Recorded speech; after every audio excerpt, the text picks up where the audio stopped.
The guy responsible for flooding the streets of Miami with this liquid cocaine hotshot garbage? Our new friend Tyson Latchford. Hotshot's popular because the high's cleaner, without the crash. Or so they say. I can get Tyson in front of a grand jury thanks to this evidence, assuming he stays alive long enough. Hotshot's been showing up around the country for the last couple of years. Turns out Albert's been cooking the liquid cocaine at his compound and using the revenue to finance a sizable military arsenal. A revolution funded by drug money. Those don't typically work out very well. The concierge of the Elmore Hotel is running a hotshot ring, delivering it to guests like it's room service. Stoddard's name came up too. I need to look into that. The real question is, who's their supplier? Time to follow these little fish upstream.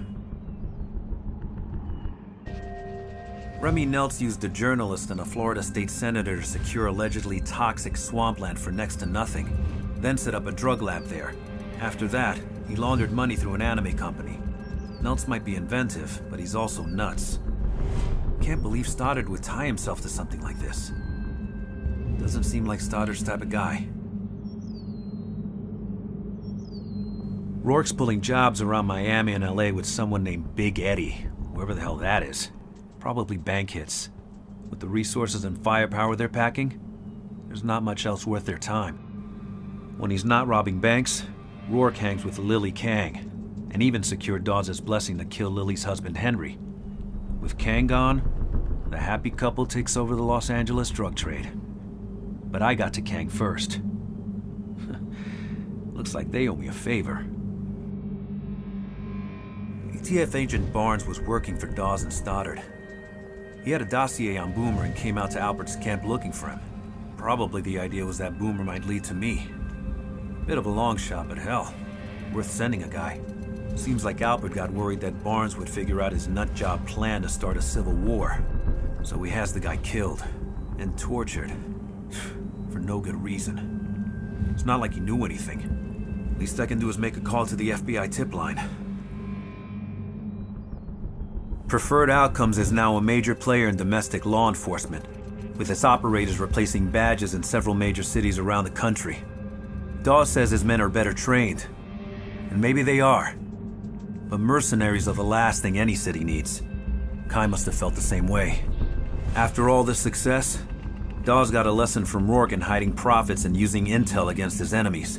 If Dawes thinks news of my father's fate can still hurt me, he's wrong. To tell you the truth, I'm glad the son of a bitch is dead.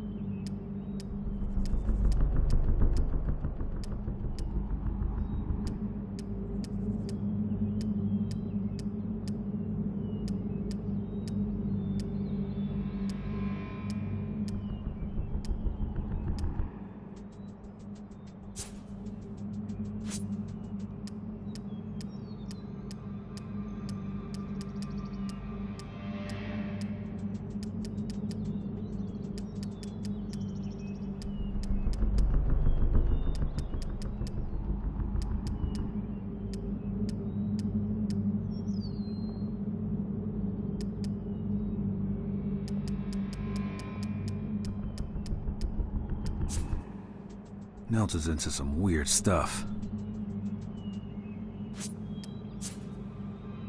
I don't even want to know what the fuck that is.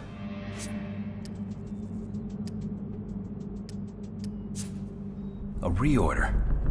Neltz was doing bang-up business. Anime. I guess that's one way to launder money. Jesus. Stoddard shot his kid's favorite actor.